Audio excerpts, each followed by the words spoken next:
Nogironligi bo'lgan farzandlari bor onalar uchun pensiyaga chiqishda qanday imkoniyatlar berilgan? Albatta, bu borada ham nogironlik farzandi bor onalarga bir qancha imtiyozlar berilgan.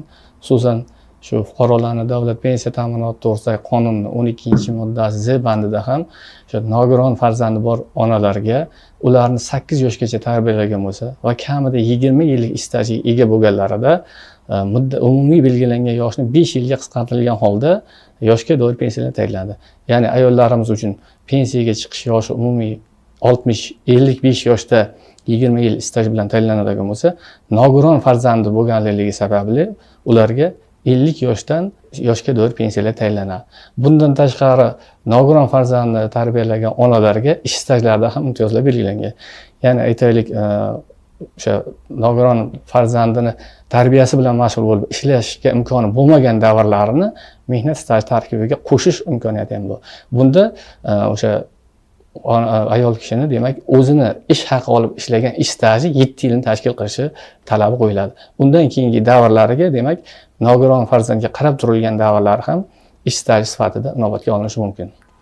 Ana shu nogironligi bo'lgan farzandiga qarab turgan davrini onalar qanaqa qilib tasdiqlashi mumkin? Qayerdan tasdiqlanadi?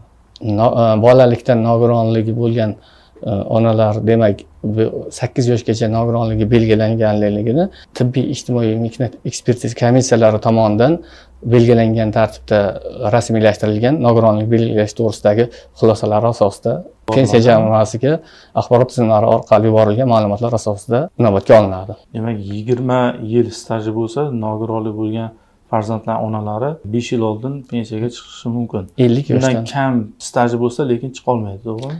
50 yoshdan agarda kam staji bo'lgan hollarda, demak, qonun bo'yicha pensiya olish huquqiga ega bo'lmaydi. Lekin 55 yoshga to'lganlarida, ish stajiga ega bo'lmagan hollarida ham inson ijtimoiy himoya markazlari tomonidan ularga nafaqalar tayinlanishi mumkin.